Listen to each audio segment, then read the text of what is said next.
You've probably heard people talk about fasting for weight loss, for focus, for health. But here's something almost nobody realizes. Fasting wasn't invented by science. It was discovered by faith. Long before labs, research papers, or biohacking podcasts, humans were fasting to connect with something higher. Every major religion, from Christianity to Islam to Buddhism and Hinduism, practiced it, not because they wanted to burn fat, but because they wanted to find peace. And yet, somehow, we've turned one of humanity's oldest spiritual practices into just another diet trend. But here's where it gets wild. The very thing ancient faiths did for spiritual clarity turns out to be one of the most powerful biological healing tools science has ever uncovered. Let that sink in. When Jesus fasted for 40 days in the desert, when Buddhists fasted before meditation, when Muslims fast during Ramadan, they were unknowingly activating the same biological repair systems that modern medicine is now trying to replicate in labs. It's not superstition. It's science that forgot where it came from. Because when you fast, your body starts doing something extraordinary. It shifts gears from constant consumption and storage mode into deep healing and repair. Modern researchers call it autophagy, a process where your cells literally recycle damaged parts, clean themselves out, and rebuild stronger. But ancient faiths called it purification. Different language, same truth. And that's the part science forgot. That faith didn't just preach fasting for the soul. It was keeping the body alive, too. But somewhere along the way, we lost it. We started eating all day, every day, breakfast, snacks, lunch, coffee breaks, dinner, dessert, late-night munching. We never stop feeding. And because we never stop, our bodies never get to rest. We became the only species that eats for entertainment. Now, science is finally realizing the damage. Constant eating keeps insulin high, shuts down fat burning, inflames the gut, and makes your brain foggy and tired. And when doctors looked for a solution, guess what they rediscovered? The very same thing prophets, monks, and mystics had been doing for thousands of years. Fasting. Only now they give it a scientific name: cellular detox, metabolic reset, autophagic repair. But at its core, it's the same thing humanity's been doing since the beginning of time, giving the body a break to awaken something deeper. Here's the part that will blow your mind. The deeper you go into a fast, the quieter your body gets, and the louder your awareness becomes. Your focus sharpens, your mood stabilizes, your energy changes. That's not magic. That's biology syncing with consciousness. You stop chasing dopamine hits from food, sugar, or caffeine, and your brain finally breathes. That's when ancient religions said you hear God or find clarity. Science just calls it ketone-driven focus and dopamine balance. So maybe these two worlds, faith and science, were never opposites at all. Maybe faith was the first science, and fasting was its experiment. And here's the real question. If ancient people already held the secret to healing the body and calming the mind, why did we forget it? Why did modern medicine, with all its technology and research, have to rediscover something our ancestors already mastered without machines, supplements, or calorie trackers? That's what we're exploring today. Because fasting isn't just a diet trend. It's a universal language, spoken by prophets, confirmed by science, and written deep into your DNA. And when you understand it the way they did, not as deprivation, but as renewal, you realize something incredible. You were designed for this. Your body remembers how to heal. It's been waiting for you to stop feeding long enough to start listening. Think about this for a second. Why did every ancient culture, every religion, every corner of human history somehow come to the same conclusion that not eating could make you stronger, clearer, and closer to something divine?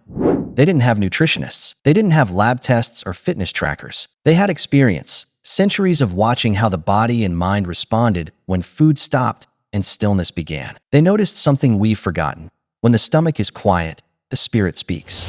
But today, we've built a world that's terrified of hunger. The moment we feel a tiny pang, we rush to fill it. We call it self-care when we snack, reward when we overeat, and fuel when we're stressed. We've been taught that the answer to every discomfort is more food, more coffee, more stimulation, more comfort. But what if the answer was never more?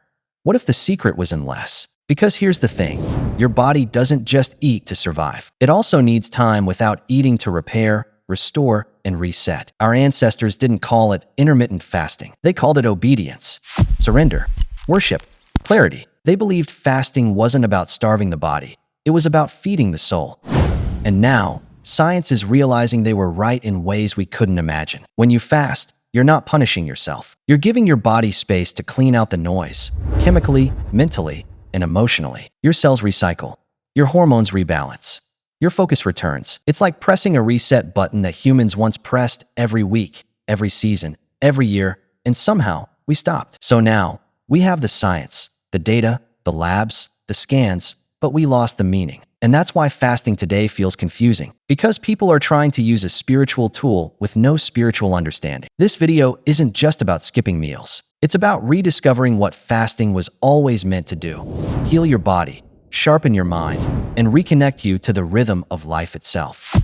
And once you see that connection between faith and biology, you'll never look at hunger the same way again.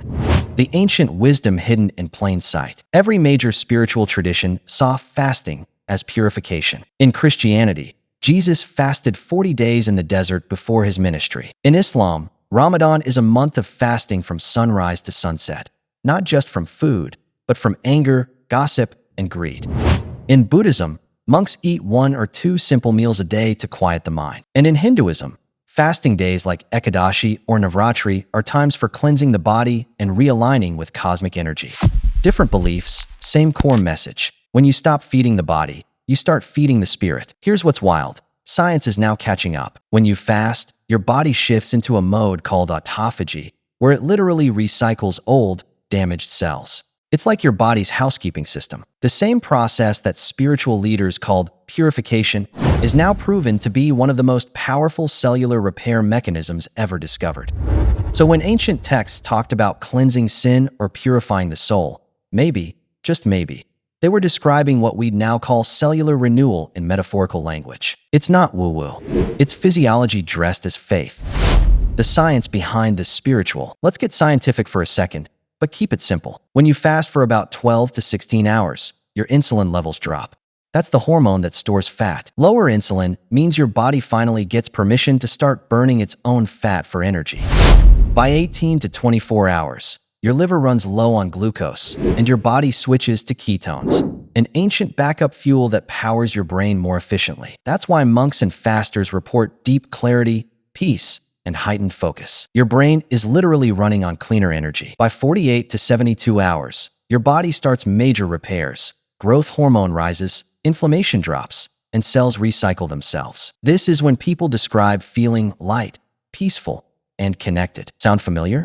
That's the exact state described in ancient scriptures, when the noise quiets and awareness expands. Faith called it presence. Science calls it metabolic homeostasis. Two sides of the same coin. The lost rhythm of the modern world. Here's the problem. We live in a world that never stops feeding us, not just with food, but with stimulation. Constant ads, screens, notifications, dopamine hits. We eat when we're not hungry. We scroll when we're not bored. Our brain never rests. Fasting was humanity's reset button, not just for the body, but for the mind. When you fast, you're saying no to the constant input. You're training your brain to stop chasing the next reward and to sit still. That's where peace starts. When the body is quiet, the mind follows. And that's when people report something incredible: gratitude, clarity, even spiritual connection. Science now calls this dopamine regulation. Faith called it discipline. Same process, different language. The hidden power of faith-based fasting. When fasting is tied to faith, something interesting happens. The why becomes stronger than the how. People fasting for a higher purpose, whether it's devotion, gratitude, or surrender, show higher adherence, better mood, and deeper satisfaction compared to those who fast just for weight loss. Because it's not about deprivation. It's about direction. Your brain interprets purpose as safety. When you fast with faith, stress hormones drop, and your body actually burns fat more efficiently. That's the biology of belief, literally measurable in cortisol levels. So no, fasting for faith isn't outdated. It's upgraded fasting. What happens inside you, hour by hour? Let's walk through it. Hour 1 to 4. Your body burns the last of your meal's sugar. Insulin starts to drop. Hour 5 to 12. Hunger hormones like ghrelin rise. That's the I'm starving phase. Your body's testing your resolve. Hour 13 to 18. Ketones rise. You start burning stored fat. Mental clarity begins. Hour 19 to 24. Autophagy activates. Your body begins repairing damaged cells and reducing inflammation. Hour 25 to 36. Growth hormone spikes. Muscles preserve, fat melts. Focus deepens. Beyond 36, cellular regeneration increases. Brain-derived neurotrophic factor, BDNF, rises, which improves mood and memory. Every hour of fasting isn't starvation, it's transformation. And when you align that transformation with faith or mindfulness, you're not just healing your body, you're upgrading your entire system. What science forgot? For decades, science treated the body like a machine, calories in, calories out. But humans aren't machines. We're ecosystems. The more researchers dig into fasting, the more they realize ancient practices had it right. Faith didn't need data to prove that rest, restraint, and rhythm healed the body. It was built into how people lived. Modern science, with all its brilliance, is rediscovering what monks, prophets, and healers have known for centuries. The body can't heal when it's constantly fed, it heals in the pause. And that pause isn't empty, it's sacred space. Bridging faith and science. Let's pause for a second and think about something that almost feels impossible. How could ancient civilizations, people with no microscopes, no lab equipment, no understanding of molecules or metabolism, have known that fasting could heal the body? How could monks, prophets, and healers across different continents, people who never met, never exchanged knowledge, all come to the same truth? They weren't studying cells or hormones. They were studying life. And somehow, through pure observation, they discovered something modern science is only just beginning to name. That stillness heals. That emptiness restores. That hunger, when approached with intention, brings clarity, not chaos. So here's the real mystery. Did religion stumble into a biological secret by accident? Or did ancient wisdom understand the body in ways we've stopped paying attention to? Because when you look closely, when you strip away the rituals, the languages, and the symbols, faith and science are describing the same thing, just in different dialects. The biological miracle behind the spiritual experience. When spiritual texts talk about fasting as purification, they weren't exaggerating. Today, researchers can actually see that purification happening under a microscope. When you stop eating for a while, your body enters a phase called autophagy, literally meaning self-eating. Your cells begin cleaning out old proteins, dead organelles, and waste material. They recycle the parts that still work and discard what doesn't. It's like spring cleaning at a microscopic level. Now, think about that. Thousands of years ago, before anyone had ever heard the word cell, religions across the world said that fasting cleanses you from the inside. They were right. Science just gave it a new name. When you fast, your insulin levels drop, inflammation falls, brain chemicals rebalance, and your mitochondria, the little energy factories inside every cell, begin to regenerate. That calm, light, focused state that people feel during a spiritual fast, it's not in their head. It's happening in their cells. The rhythm of the divine and the circadian clock. Ancient traditions also had rules about when to fast. Muslims fast from sunrise to sunset. Christians practiced Lent during spring, a season of renewal. Hindus fast on specific lunar days, tied to the rhythm of the moon and tide. These weren't random choices. They were aligned with nature's timing. Today, scientists call this the circadian rhythm, your body's 24-hour clock that controls metabolism, hormone release, digestion, and sleep. When you eat at the wrong time, you confuse this rhythm. When you fast during daylight and rest at night, you reset it. In other words, religious fasting rituals were doing circadian alignment centuries before chronobiology even existed. When you honor your body's timing, everything, energy, hormones, digestion, starts to harmonize. Faith called it discipline. Science calls it rhythm. But it's the same pattern of balance. Why faith got there first? So why did faith figure this out long before science? Because faith watched nature. People lived by sunlight, by seasons, by instinct. They noticed that when food was scarce, the body adapted, it didn't break. When hunger arrived, so did focus. When they stopped eating, something inside them awakened. They didn't need data. They had direct experience. Faith wasn't trying to publish studies. It was trying to keep humans alive, not just physically, but spiritually. The rituals weren't superstitions. They were wisdom, passed through generations, encoded in story and symbol, so that even those who didn't understand the why could still benefit from the how. So when modern science finally catches up and says, hey, fasting reduces inflammation, or hey, fasting helps with longevity, it's not discovering something new. It's remembering something ancient. The modern divide, how science forgot its soul. But here's where it went wrong. Science, in its brilliance, tried to separate the physical from the spiritual. It started treating the body like a machine. Input food, output energy. If something breaks, fix the part. But humans aren't machines. We're ecosystems, living, breathing networks of emotion, biology, and consciousness. Faith always knew that. When you fast, it doesn't just change your blood sugar, it changes your awareness. It's not just about what leaves your plate, but what enters your mind. Modern science measures the what. Faith honors the why. One asks, what happens when I fast? The other asks, who do I become when I fast? And that's the difference that turns fasting from a diet into a doorway, bridging the two worlds. But the divide doesn't have to stay. Because what's happening now, right now, in labs and clinics around the world, is science bridging back to where faith started. Neuroscientists studying fasting are finding it strengthens mental focus and discipline, what monks described as clarity. Cardiologists are finding that fasting lowers stress and improves heart function, what spiritual teachers called inner peace. Biologists are learning that fasting boosts longevity, what scriptures called renewal. It's all connected. Every line of scripture that spoke about fasting in metaphors of light, purity, or rebirth now aligns with measurable biological processes, reduced oxidative stress, neurogenesis, and metabolic repair. That's not coincidence. That's convergence. And maybe that's what bridging faith and science really means. Realizing they've been describing the same miracle from two sides of the same human experience. The human element, why we still need both. But here's the part we can't forget. Science can explain how fasting works. Faith explains why it matters. Science can tell you that your insulin drops, your growth hormone rises, your cells repair themselves. But faith tells you to do it with humility, gratitude, and purpose. Because without purpose, fasting just becomes starvation. Without awareness, it's just a diet. The power of fasting doesn't come from skipping food. It comes from what you make room for when you do. And that's something no lab test can measure. Faith gives fasting meaning. Science gives it understanding. Together, they make it complete. The bridge itself. Imagine a bridge, one side built from belief, the other from evidence. For centuries, people have stood on opposite ends shouting at each other. Faith isn't real. Science has no soul. But fasting is the middle ground. Because here's something extraordinary. You don't have to believe in anything to experience the truth of it. If you fast, your cells repair. If you fast, your brain calms. If you fast, your awareness expands. That's not ideology. That's biology. And maybe that's what the ancients were trying to tell us. That there's no line between body and spirit, only a rhythm that connects them. So when you fast, you're not choosing faith or science. You're walking the bridge between them.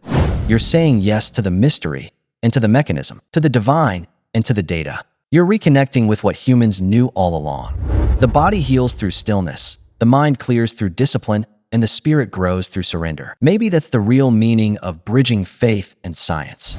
It's not about proving one is better than the other. It's about remembering they were never separate to begin with. Faith without science loses understanding. Science without faith loses meaning. But together, they remind us that fasting is more than a practice. It's a remembrance, a return to balance, a reconnection with both the earth beneath us and the mystery beyond us. And when you fast with that awareness, when you know that your hunger is not punishment but purification, you begin to see that the human body was designed not just to live, but to awaken. That's not belief. That's truth. And science is finally catching up to it.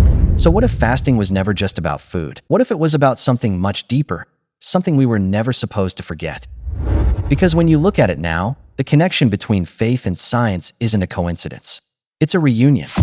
Faith understood fasting as a way to cleanse the soul. Science now understands it as a way to repair the body. Both were right.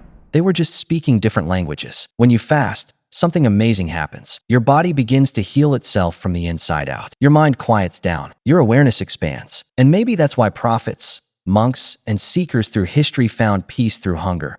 Because hunger wasn't punishment. It was a pathway. It was a reset, not just for metabolism, but for meaning. Think about your own life for a second. When was the last time you truly felt empty and didn't rush to fill it? Not just your stomach, but your mind? We fill silence with noise. We fill boredom with screens. We fill discomfort with food. But fasting teaches you that emptiness isn't weakness, it's wisdom. It's the space where you remember who you are without all the noise. Maybe that's the part of fasting science can't measure, the part that touches the human soul. Because the real transformation doesn't just happen in your cells. It happens in your mindset, in your awareness, in the realization that your body and spirit were designed to work together, not compete. So here's what I want you to take from this video.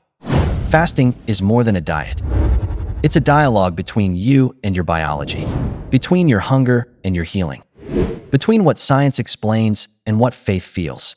And now that you understand both sides, maybe it's time to bring them together in your own life.